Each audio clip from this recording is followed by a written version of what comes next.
Good to go. Alrighty, I will officially kick it off. Welcome, everyone. It feels like it's been like both forever and only yesterday that we were all here for our last virtual tasting in 2024. And we're super excited for delicious drams that our 2025 virtual tastings will bring us. And we've got a cracker of a first one to start the year off. We're joined by our special guest and friend of the Whiskey List, Raphael Land, who's the founder of Anchor and importer for some of the most interesting Asian whiskey brands out there. If you're a die-hard virtual tasting attendee, looking at you, Michael, you might remember him from the Saburo Maru tastings we did last year, which were fantastic. This time it's all some delicious Scottish whiskies. Bottled by Raf and a few other fun brands, so Anchor and Friends. But I'm going to stop yabbering and get into the housekeeping so we can get into the whiskey because I'm very excited for this. You guys might have seen our virtual tasting housekeeping video that we share in the Zoom link email. Goes over my usual pointers of 6 glasses if you have them. If you don't, no stress. Don't drink and drive is obviously the most important. We encourage responsible drinking. If you haven't had the chance to watch the video, please do at some point, or if you ever need a refresher, it's always there on our YouTube channel, along with recordings of our virtuals. My favorite, we love to see your tasting notes and questions in the chat, so please pop them in. I will quiz Raphael with your questions and hopefully get as many answers as I can. I'm going to go through the tasting order verbally so the people at home watching back can have a heads up. It has not changed from my email, but the tasting order is as follows. Number 1 is the Anchor Glen Moray. 2 is the Lucky Choice Glenburgie. 3 is the Anchor Nevis. 4 is the Whisky Jury Secret Highland. 5 is the Kanpaikai. I said that wrong again. Yeah, that's The right. Yeah. Kanpaikai Secret Speyside. And 6 is the Anchor Port Charlotte. So that list is in the chat for everyone. And without further ado, I'll hand it over to Raf to tell us how and why he started Anchor as we crack into the Glen Moray. Okay, thank you so much, Emma, and good evening, everyone. Thank you for joining this wonderful virtual tasting. It's the first virtual tasting in 2025 with Whiskey List, and I think some of you we have already met for the previous 2 virtual tasting for Saburo Maru and Club Ching. Yeah. And it's a big honor for us to introduce Anchor. We are the virtual tasting this time, and some of you may know us. We are the Instagram also last year the Sydney the top shelf whiskey show. So we are independent bottler based in Melbourne. We start to our first bottles is late 2023 is the first secret Isla, and last year we bottled around like 8 bottles, and also we are importer for some of the brands, independent bottling brand based in Asia, in Japan, mainland China, and also Macau and Hong Kong. So the reason we want to just create this Anchor brand is we found it's very good opportunity to bring different kind of flavored whiskey to Australian market, right? And then also it's a good opportunity to communicate with whiskey fans, especially Whiskey List, Emma, Ollie, and Chris help us a lot. You give us the opportunity to meet with the whiskey lovers and then share with different information. Yes, that's pretty much what we are doing. And during the tasting, we will share with you more information about Lucky Choice and Kanpaikai. Is all the brands we work with, and we want to bring the the best whiskey from all over the world to Australian market. That's it. Thank you. So when you're, I mean, gosh, this Glenmurray is already like off to a stellar start. It is so fresh and like milk bottle lollies, and it's so so good. With the anchor bottles, you're being sent the samples to then select from, or is there like a crew of people who help pick these whiskeys? What's the process there? We can the good thing for us is we every month we can receive the different samples from Scotland, Europe, and Japan. We select by ourselves, and sometimes definitely we share the sample with different friends. For example, the Glenmoray, actually the first tasting we had is with Julian from the whiskey and element. So he told me he liked it. I said, okay, let me try again, and then we decide to bottle it. And the good thing for us is all the label is designed by ourselves, especially for this Glenmoray is hand drawing flowers. The reason we choose this label, the design idea, the concept is we want to yeah the first time we smell this Glenmoray, we found it's like smell a flower. That's why we just want to emphasize this kind of concept to our label to let customer when they see this label they feel okay, they have already smelled this whiskey. That's cool. That's super cool. Yeah, I completely agree. And the guys in the chat, Brendan says it's very light floral. Ian says hay or straw on the nose with like the sweet teeth kind of thing. Yeah, it's like a little bit frangipani kind of fresh. It's almost tropical. And as someone who's known Julian from Whiskey Nailmit for a long time, I can absolutely pick that he loved this. Yeah, yes, Um, that's true. he's That's true. Yeah, I talked with Julian for several times, and he told me his preference is definitely a bourbon cask, right? Mhm. And like fruity, floral, and yeah, that's what his preference. That's why after 1 year he tastes this sample. I opened the bottle. I said, "Do you remember this one?" He said, "Yes." And then he said, "Yeah, it's just a shows that his taste is never changed." I said, yeah, that's a good tasting. Yeah, Yeah, 100%. He very much goes for those bourbon cask, like tropical floral kind yeah. of styles, and this is absolutely bang on. I mean, like Glenmurray is one of those distilleries though where it's so like it's oh thanks Ollie for getting the labels up with the flowers and stuff. Oh, it's so pretty. Um, Glenmurray is just one of those distilleries where it can just really shine in a bourbon cask. But like they do a lot of experimentation. When I was there, they're like, yeah, we were experimenting with like 20 different wine casks. And I'm like, cool, but also like you're great in bourbon. Like do your thing in bourbon. Um, it's like it's just one of those distilleries that uh is a summer whiskey, I feel like. So yeah, fantastic. So do you get a local artist to do these the artwork or the images or sometimes we pick the local artist, but this one is from artist in China. oh beautiful. Yeah. It's Uh it takes I think it takes 3 weeks to finish this the hand drawing artwork. Yeah, wow.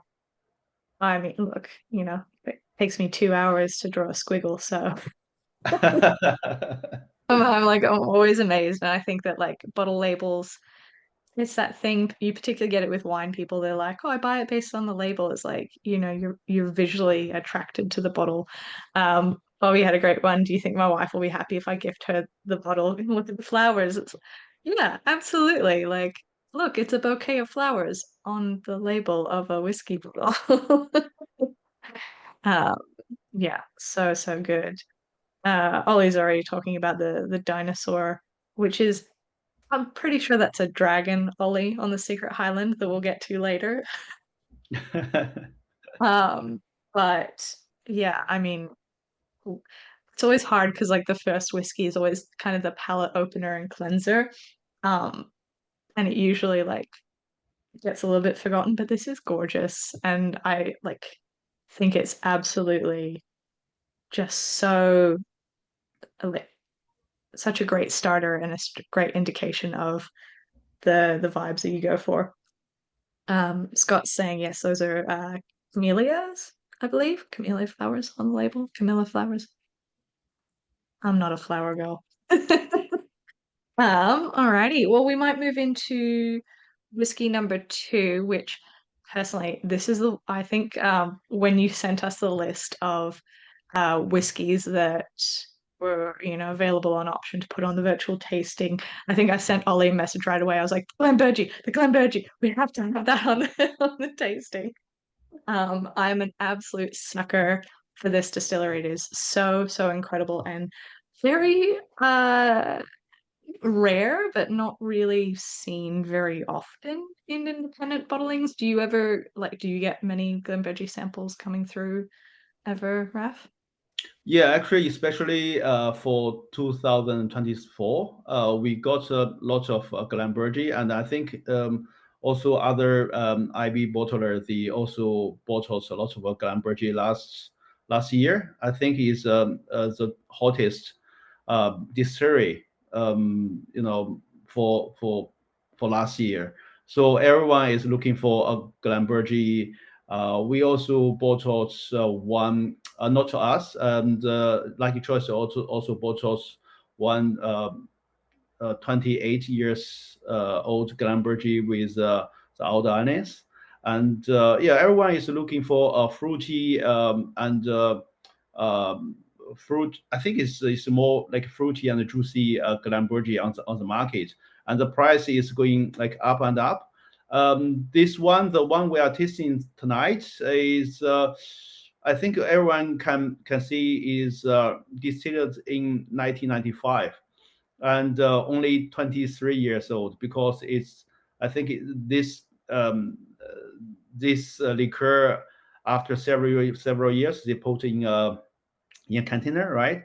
And then when it comes out, some of the people they can taste a little bit bitter, but I think it's just because different palates and people are looking for. But most of people they can find a very fruity and juicy Glenburgie. It's a very typical one. And for us, next year we are going to bottle maybe two Glenburgie as well.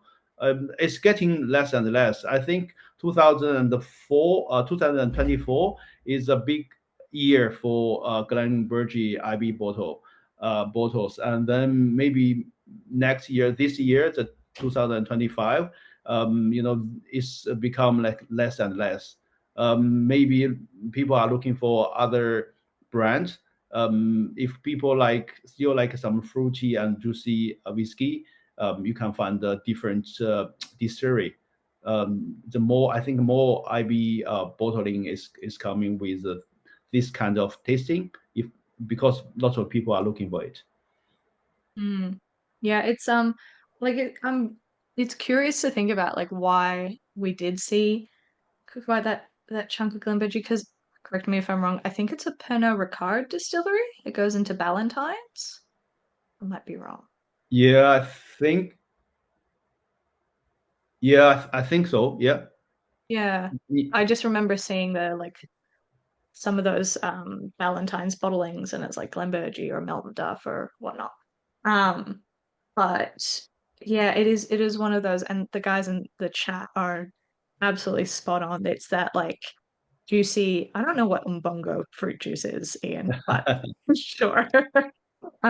Strawberry laces, nectarine and peaches, absolutely like a super juicy nectarine that just goes all over your hand when you bite into it. Like they Chris and Ian getting a bit of apricot.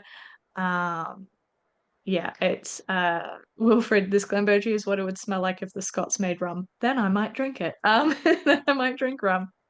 But yeah, it's such a like a juicy um whiskey and it's very, very overlooked. I think I've only got one Glenburgie in my collection. It's a 2004 vintage. But yeah, I think it's such a hopefully we'll see more in the future. I'd very much like to participate in any of the tastings for for Yeah, I future think yeah, Glenburgie bottlings you're doing. that's true. I think the only I received some feedback about this bottle as well, because you can see there is a big pineapple on the label, right? And sometimes when people receive a sample, if this bottle is just open or maybe open after 2 to 3 weeks, when the people receive, because ABV is not that high, so it's gonna change a little bit texture about this, especially this sample. And we have a lot of customers, they buy the whole bottles, and then when they taste during the maybe 4 weeks or 6 weeks, the whole bottle is changed. Maybe when you first open, it's more like fruity and a little bit. Maybe after 2 to 3 weeks, it's changed to another flavor. That I think is the beauty of this bottle. Some of the people have this kind of experience during the drink the whole bottle. The first one third, the second one third. No, the second the one third, and the last of the bottle. It's just give you the different experience to enjoy this bottle. Yeah, absolutely. Completely believe that as well, because normally for me, Glenburgie always comes with this like Rolo caramel candy thing to it, and I'm just getting much more of that tropical flip fruit, almost like a Glengarry. Um, Alex is getting his wiggles on with fruit salad, yummy yummy. I love that comment. Thank you. Um, uh, the and David and Ross at Old Barrel House were asking, is it natural cask strength at the Yes, it is. 48.4%? Yes, Okay. yes, it is. But there have been some like evaporation when it was in storage in that like separate container thing. Or that I imagine they like brought it out to bottle it and then decided that, oh, actually we want this for something else, and it ended up getting put back later or something. Yeah, it's sometimes it's just because maybe the cask is leaking, or they just feel like, okay, they need to change the to another container, because last year we do have like two casks is like this. One is put in a glass jug, and another one is put in a plastic container. So it's just a different bond warehouse. They are using the different container uh, to just keep storage this kind of liquors. Yeah, 100%. Ian has helpfully sent me what umbongo juice is. I look forward to hopefully never tasting that because it just sounds weird. Um, uh, Rob, I think you're wondering the point of the aging process our taste is. Is that like a bottle open level kind of thing? Because we, with all of our tastings, pretty much, Raf sends us the bottles. Once they're all there, we crack them all open, fill them all up, and ship them all out. So they're as close to like they're kind of a happy medium where they've had like a little bit of exposure to oxygen, but not enough to like really Yes. distinctly change it at all. So, and then obviously little child-proof leak caps definitely help with that as well. Despite the fact that they're a pain in the ass to get off for me every time. But yeah, super, super cool. And Raf, can you tell us a little bit about Lucky Choice? Is that one of the brands that you import, or is it? Uh, and Yeah, Lucky Choice actually is a new whiskey organization based in China. We are kind of like one of the partner of this organization. We based in Australia. The idea of Lucky Choice is to find the best cask in the world and then distribute to the different market. Because everyone knows the economy is going down, and it's a little bit hard to the this distributor to get the whole bottle, a whole cask, to bottle by themselves and then to sell to the market. Otherwise, it's too hard. The good idea concept is they find the best cask. They can just split to different market. So it gives a very good chance opportunity to the whiskey fans to have the chance to try this best cask. So we are not in the pressure of the sales. We just want to just find a good cask to bottle and then share with our customer or our fans. That's the concept and the idea from this behind this brand. Cool. It kind of like a personal shopper for whiskey barrels of like, hey, we found this good one.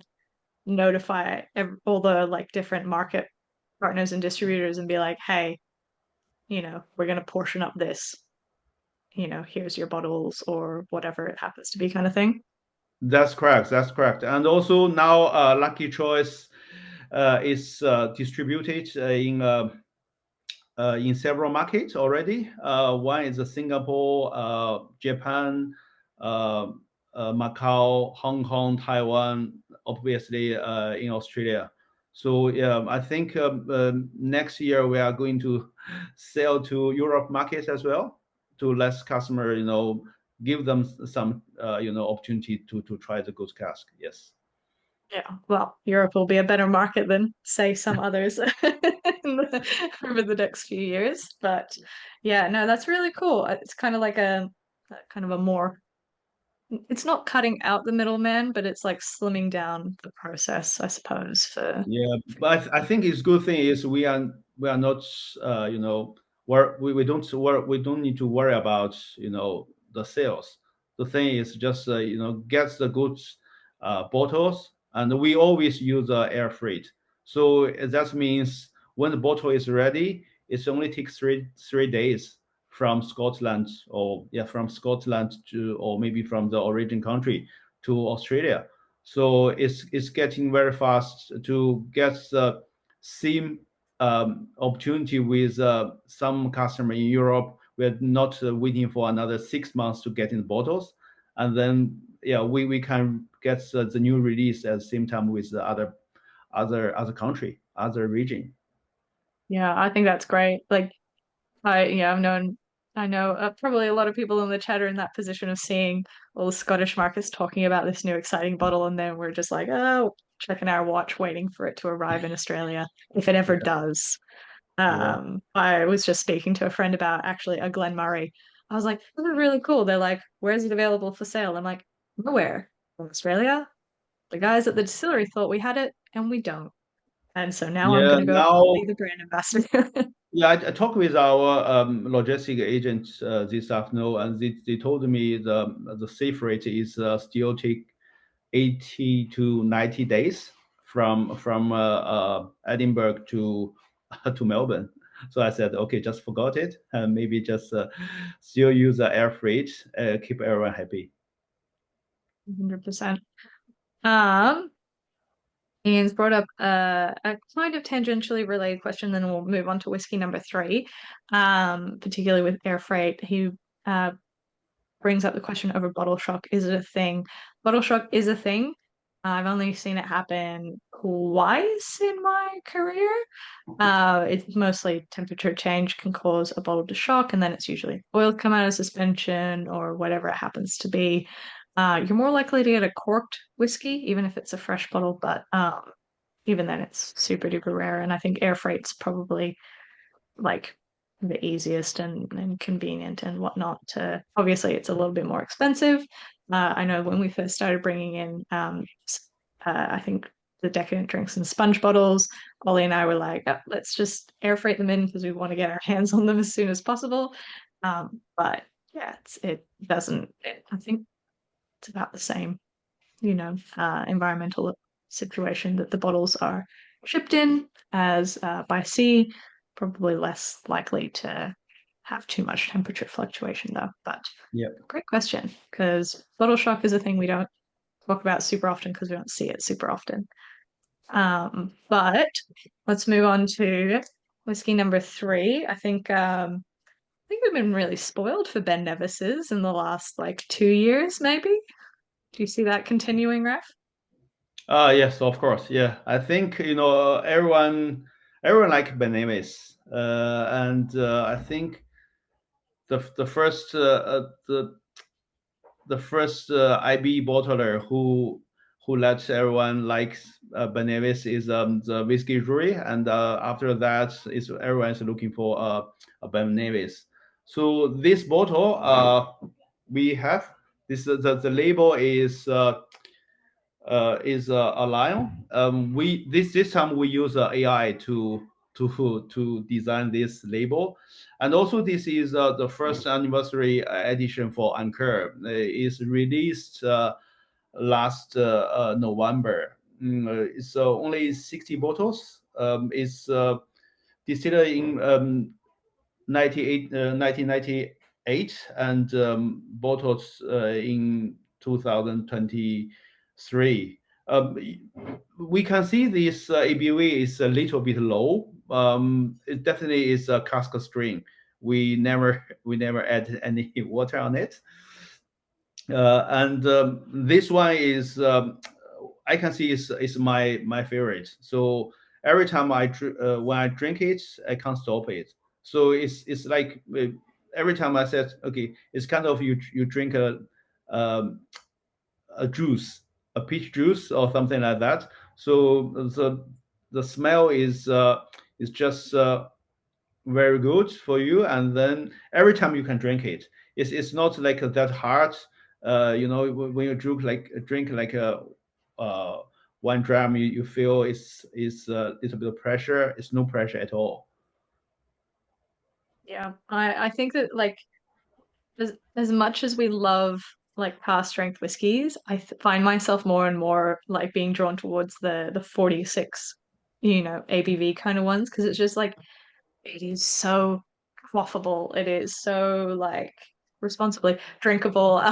It is the this is absolutely delicious. It reminds me of like a really lovely sweet lemon marmalade, and I often get lemon off of Ben Nevis, usually like a fermented or funky, but this is gorgeous. I can see why you can't stop drinking it if you open a bottle. It is Yeah, so I think everyone is looking for like I think these 3 big years for Benevis, 1996, 97, and then 98. These 3 years, they all have their own, I mean, specific character.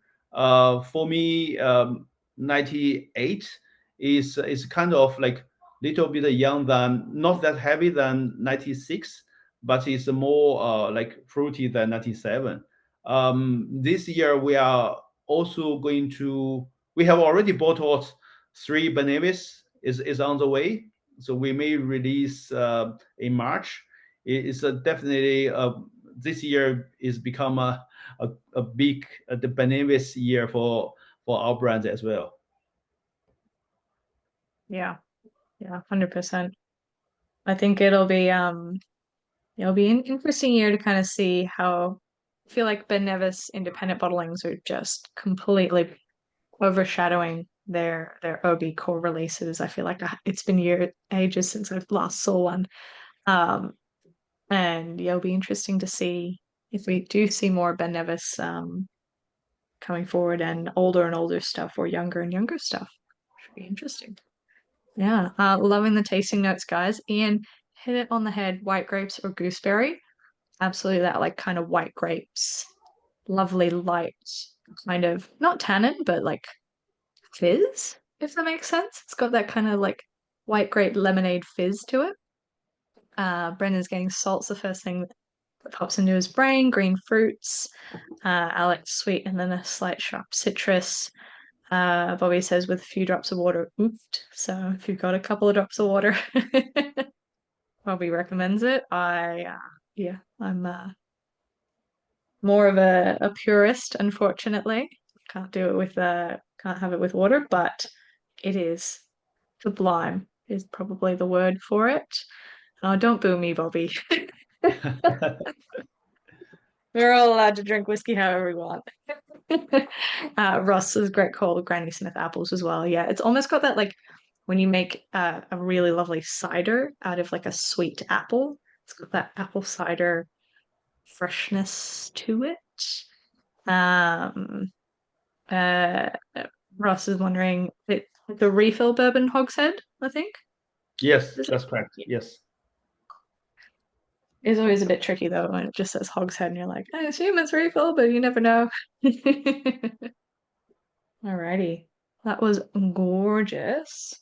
Well, we might move on to, I know you mentioned kind of like Whiskey Jury was really the kickstart for all of these, this love for and demand for Ben Nevis. So really we have them to blame for why Ben Nevis is running out, or why we've got so much. So positive or negative. But yeah, so we might move on to whiskey number 4, the Whiskey Jury's Secret Highlands. Whiskey Jury is a Belgian independent bottler?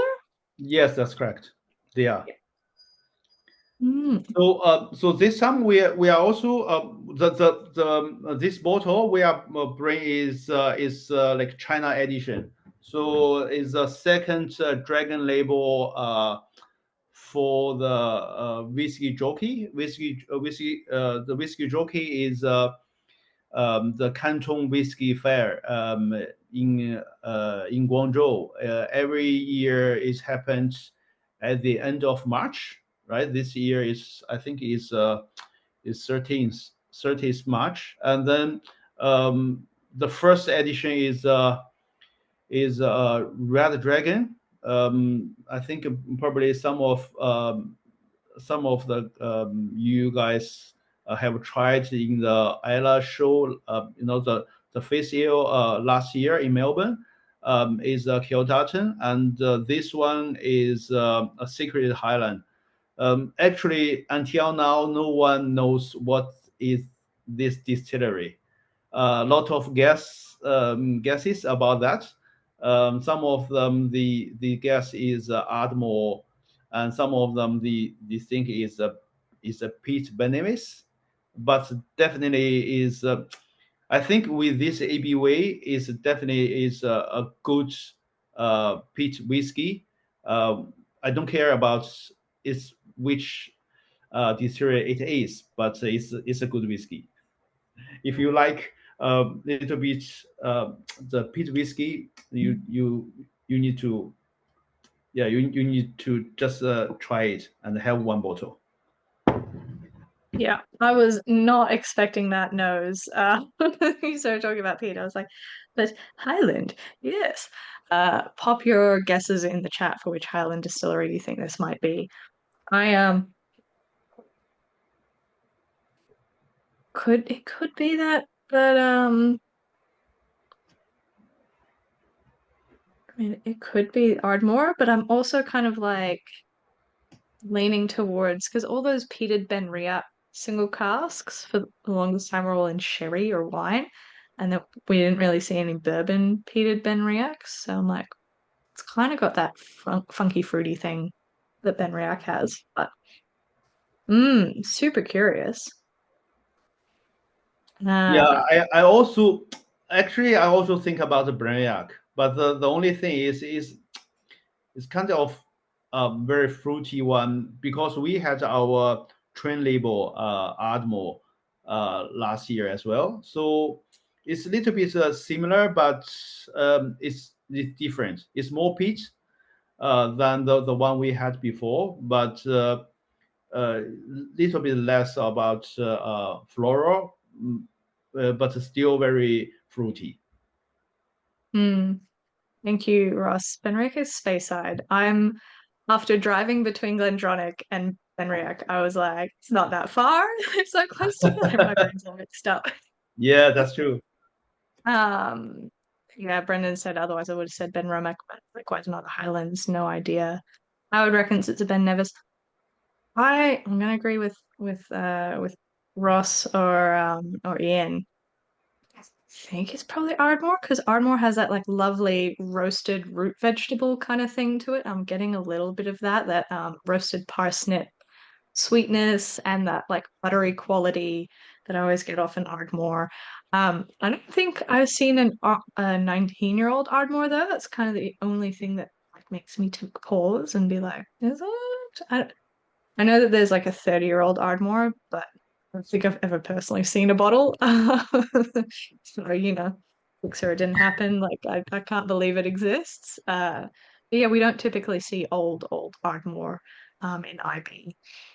Just like the accessibility of casks. I would have thought, but you never know. But I'm definitely leaning towards an Ardmore. Um, yeah. So uh, yeah, like Ian said, smoked hay, or barrel house forest smoke. Uh, Brendan says, ooh, meaty. Yes. Smoky bacon crisps.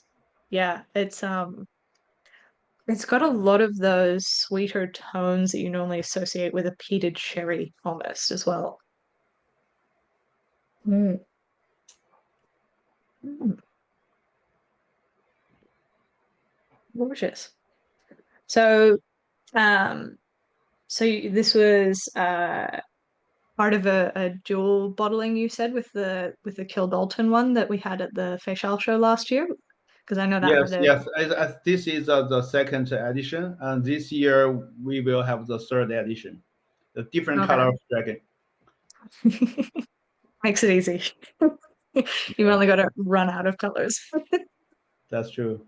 Yeah, so that's going to be kind of like a sub kind of the dragon bottles once a Series. year Yeah. series. Nice. Yeah, cool. I don't know. I don't know how many of you guys made it to the Facial Melbourne show last year. Raphael also did a set of three whiskies for the face show, which were absolutely spectacular. I still think about that Brookletty Rins, Yeah. which was absolutely incredible.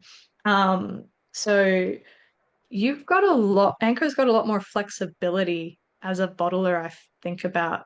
Because like you whipped those up for us in like no time at all. It's like three incredible whiskeys, great labels, for the whiskey show facial, and then on the shelf they were. It was incredible. Like how how kind of does that process work and how do you get it Yeah. so quick? Yeah.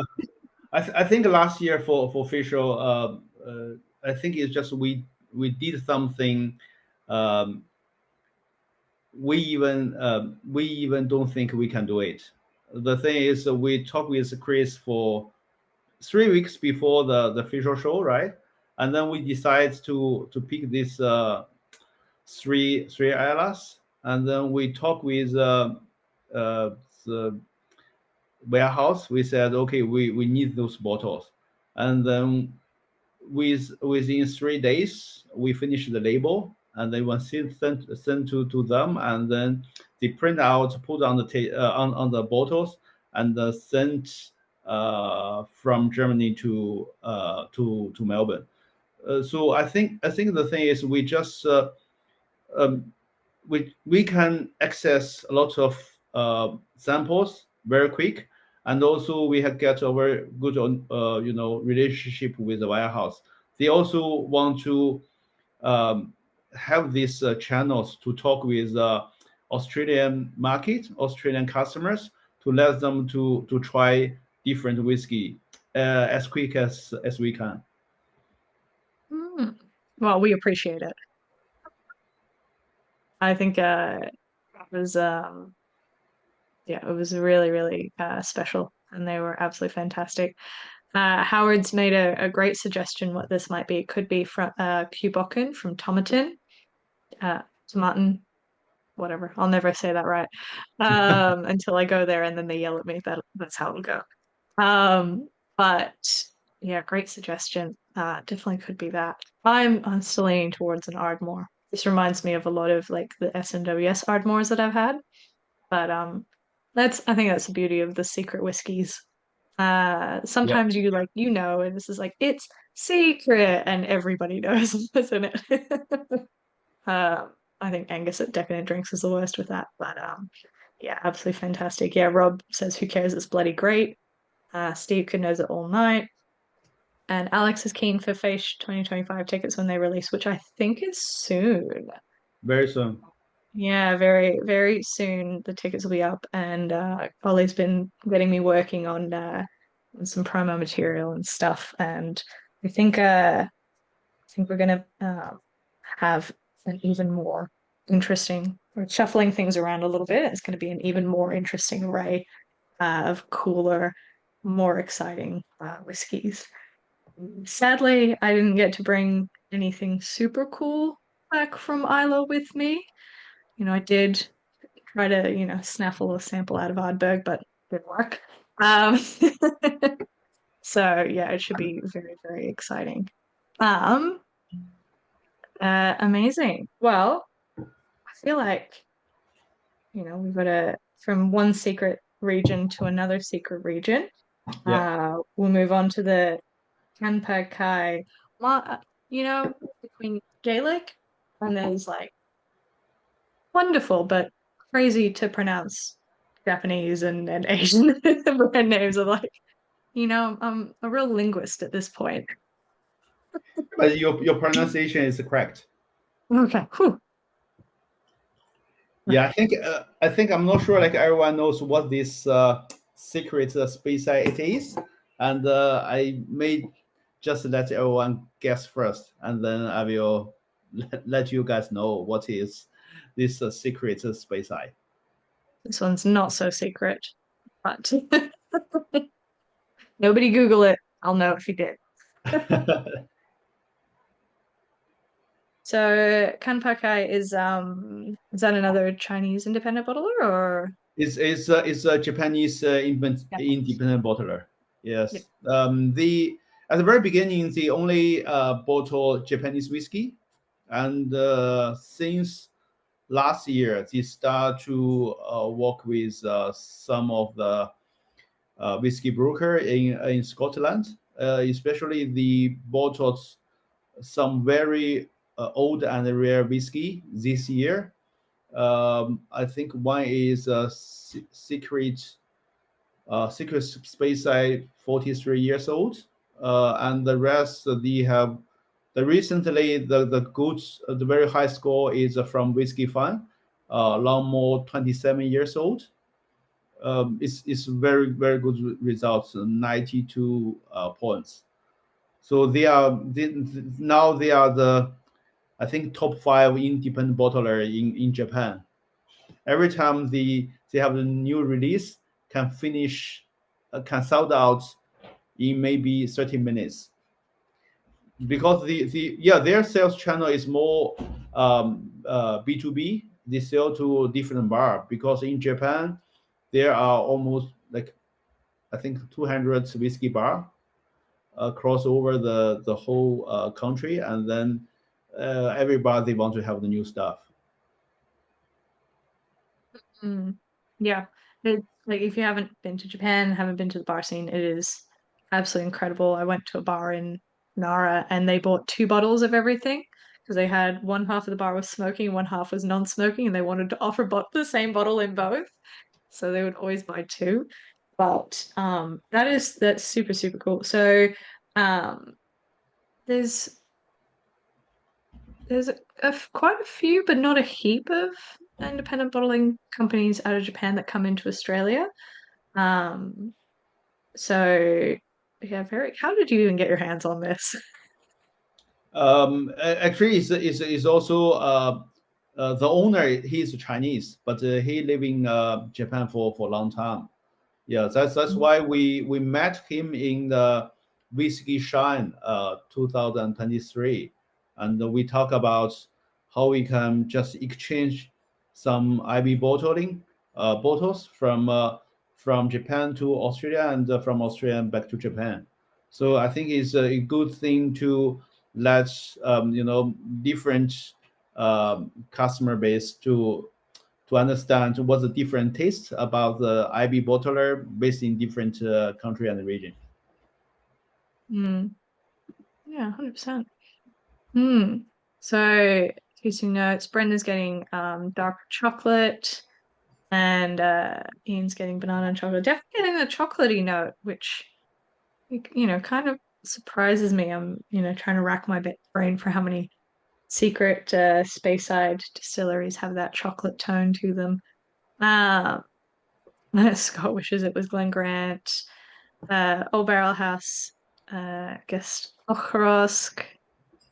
Ian and Wilfred are guessing Glen Roths. Ian says it could be Speyburn as well. Oh, I don't know when I about Glenfarclas. I don't know what I guess. That chocolate note is throwing me off, but I'm also like, which Speyside distilleries don't let you use their name? So yeah, I'm always kind of leaning towards Glenfarclas as well. Because I mean, and no offense to Macallan, but Macallan is usually uh way less textural than this, I kind of find. But yeah, interesting. Go on, tell us. I'm dying for it. Yeah, I think from the information from Kanpaikai is Glenfarclas. The yeah, I think the only problem is so you can see it's not that dark color. Yeah. Because yeah, they obviously do use quite a lot of a significant amount of sherry, and it's always hard to see like because their bottles are that darker color for the Yes. family vintages. You can't really see the color tone of their older stuff Yeah. for a lot of it. So yeah, super super cool. Rob says this is the nicest Glenfarclas I've had. I saw Bobby celebrating, feeling vindicated. Yeah, but I should say Japan is a country. You know, all the IB bottler, the bottles the best IB Glenfarclas in the world. Yeah, but the I think the first 20 or 30 bottles of IB from Japan. I tried. Some of them, Glenfarclas is just a top level. Even the 10 years old, 12 years old, 21 years old IB Glenfarclas is just a top class. It's you always can find the difference between this IB bottle and the OB bottle. Yeah. Yeah, 100%. And It I can think create a lot of like potential in this bottle. yeah, 100%. Um, and I think as well, like a lot of that comes down to I think I was chatting to someone from Glenfarclas or from I think it was George Grant of Glenfarclas. But he was like, "Oh yeah, I chill filter everything except for the 105."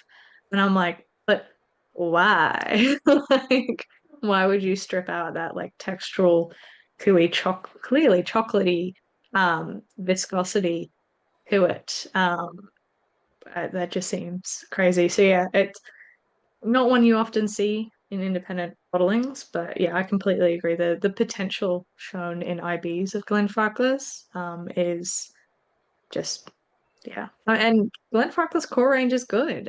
Like obviously I wish they weren't chill filtering everything, but it go figure that the 22-year-old 105 is my favorite of their core range. You know, old, boozy, and non-chill filtered. Sign me up. But yeah, no, that's really lovely. Um, Brendan's got a soft spot for Farkless. Rob is making puns in the chat. I'm very proud. Um, Ian has a good question as well. Doesn't Glenfarclas say they are Highland? Yes. Same as Glenfiddich has Highland single malt on the bottle. Those distilleries date back to a period where Speyside wasn't officially recognized as a region. So they used Highland to describe themselves until Speyside got its recognition later on. But by then, distilleries like Glenfarclas and Glenfiddich were already so well known that if they changed it to Speyside single malt on the bottle, people would probably think it was a fake. So yeah, you know, it was one of those things. But uh, yeah, so that's why I like quite a lot of those Speyside distilleries that are quite old, say Highland on the label. It might have also been that Highland whiskies, just in general, were like more popular, more beloved, particularly during the times of illicit whiskey making. There was a region called the Kebrack, which was famous for their incredible whiskey. And that was in the Highlands, just south of Ardmore, actually. Um, And yeah, so they might have also wanted to piggyback off the idea that like Highland whiskey was better or tastier or whatever it happened to be. So um, yeah, that's and now they just keep it on because if they changed it, it'd cause a lot of confusion. um, but yeah, uh, Barry's Rob, old boozy and non-chill. That's me. Name of my bio. I'm changing my Instagram bio to that now. I love it. Alex, born too late to experience prohibition, born too early to make machine whiskey. I love it. This is very fun. Yeah. But no, I completely agree. That's probably one of the best Glenfarclases I've had. I think no offense to Angus. I loved the was it the Glen Coon or the he had a Glenfarclas, which was spectacular. I think this is probably on par with that. Um, but we are coming to the final whiskey of the evening. We're finishing it off with another anchor bottling. This has been wonderful. I'm looking forward to all of the releases that you bring to Face this year, and hopefully back into another tasting later in the year. But yeah, we're finishing off with this Port Charlotte. Now it says as well the oldest Port Charlotte. What does that mean? Yeah, I think is maybe everyone knows Port Charlotte is start to distilled from 2001. And before our bottling, the oldest I think is from the one vintage bottler. Their wine is 21 years old. So when the first time we tried this sample, we didn't realize it's the oldest one. And I try sample, and then I bring the sample to the Elysian. I ask Kel and Yao. I said, "Hey, bro, try this one. I found this one is very interesting, and I may want to bottle it." And they tried. He said, "Yeah, we I think it's a good whiskey. You can bottle." And then I bring the sample back to home. I check some information about the sample. I said, okay, this is the oldest one until now. So the price is a little bit high, but I tell myself uh, in the whiskey life, in our whiskey life, one day if you have the chance to bottle like oldest vintage of whiskey, just do it. So at that time, yeah, because this cask is I think is 190 bottles. When we place the order is I want to bottle 90 bottles, and after that they told me the rest is already bottled, and so we can only bottle 60 bottles at the end. But when we tried it, it's just a lot of we can see there are a lot of Port Charlotte fans. They are looking for to try different Port Charlotte. This one is not that peated, but definitely is a very interesting old Port Charlotte we ever had. Yeah, that is so cool. Uh, everyone talking about mushrooms in the chat is absolutely bang on. As soon as you said mushrooms, I was like, yes, I've tasted that risotto. Like I've had those like funky, earthy mushrooms or like crispy mushrooms. Always says free dusty nose on it. Alex, sweet smoky notes of brown mushrooms. Bobby umami palette, mushroom soft smoke, Carly sweet smoke, very smooth. Yeah. I mean, like, I will say as well, like the mouthfeel and the drinkability of this for 51.7% is crazy. It does not feel that high. It is so like lovely and rounded. It's got this kind of like light lightness to it, but it doesn't lose that oily quality. So like I always particularly with these old Port Charlottes, I always get a bit of like pork belly on the nose, like that pork belly fattiness. Yeah. Uh, like when you go to a really great Asian restaurant and it's like crispy pork belly for days. That's that's what I always get off Port Charlottes of this age range. Um, this is gorgeous. Someone was saying to me, they were like, "Oh, not wowed by it. I'm like, I think this is the kind of port charlotte I'm drawn towards, that like softness. Um, so crazy, crazy cool. Yeah, and also it's when you drink it, maybe this time you guys only drink 15 mils. And when we drink the whole bottle, it's changed all the times. And because my bottle now is just like this, I can say.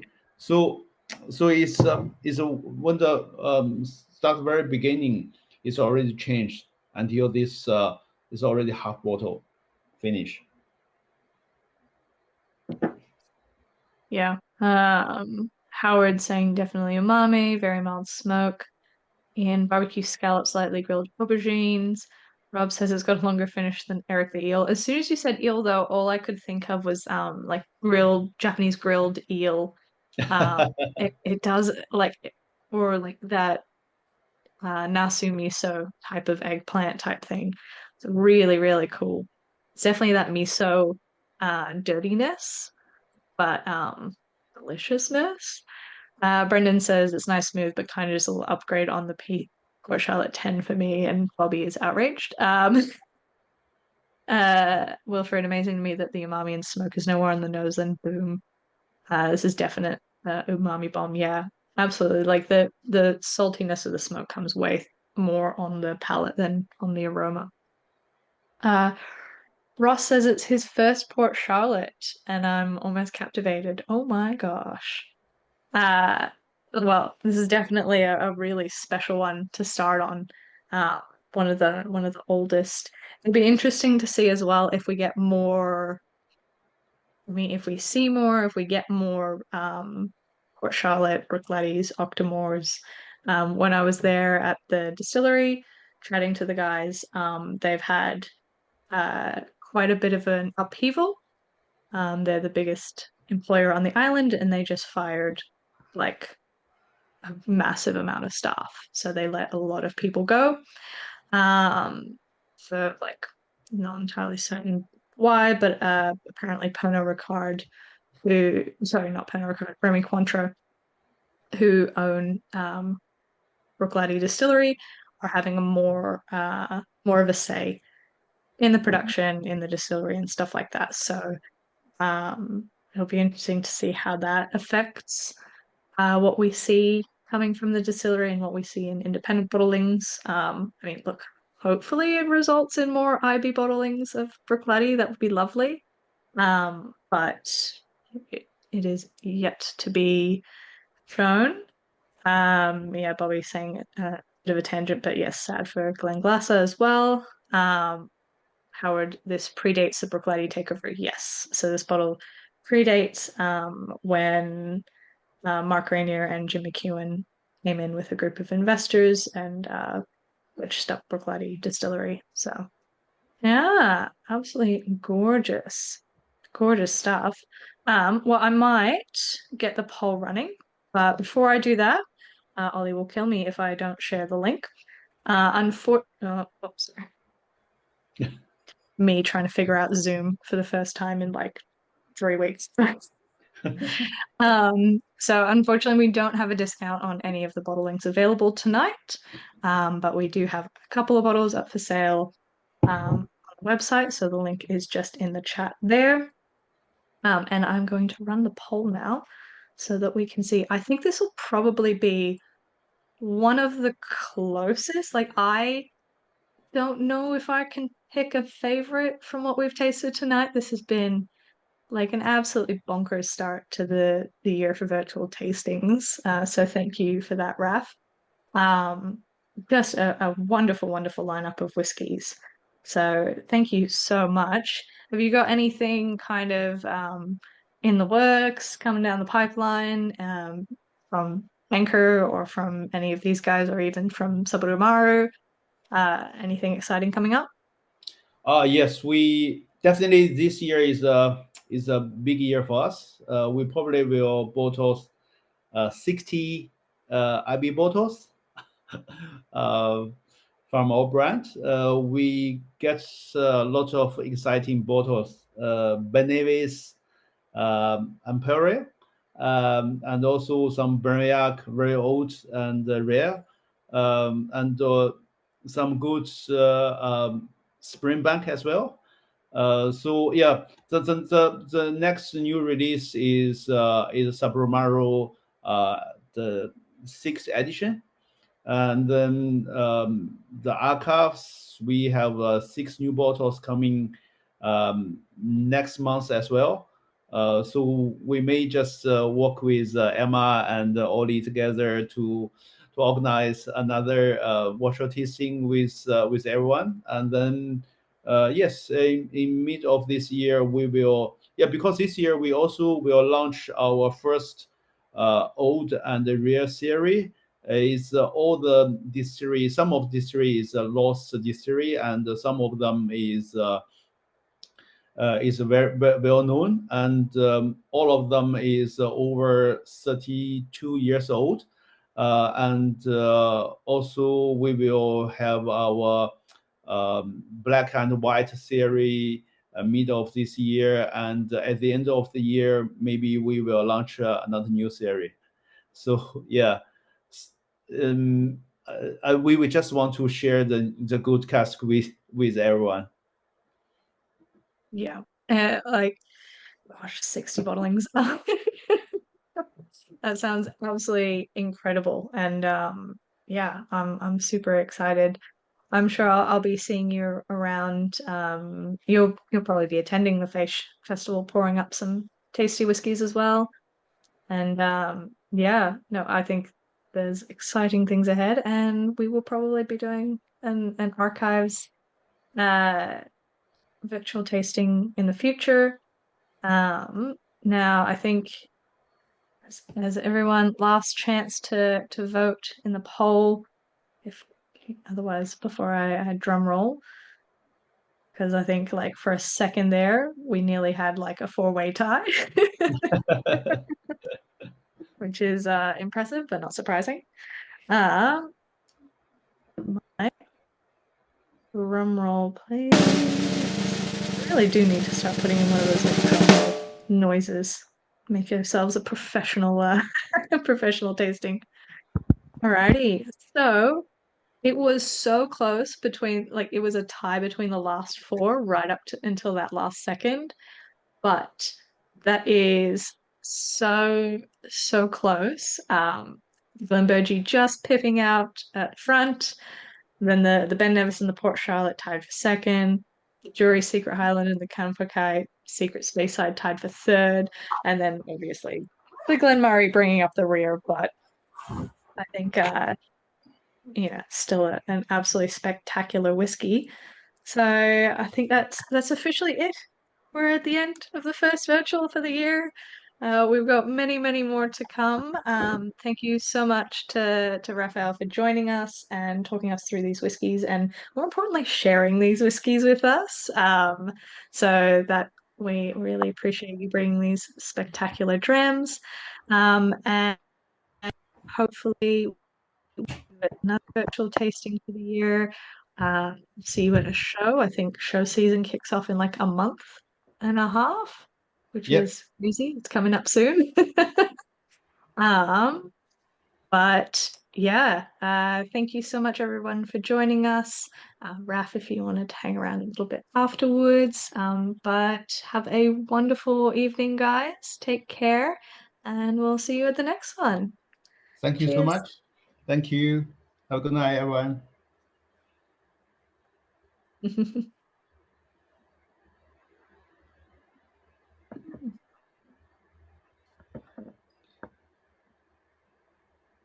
Take care, guys. So many good whiskey.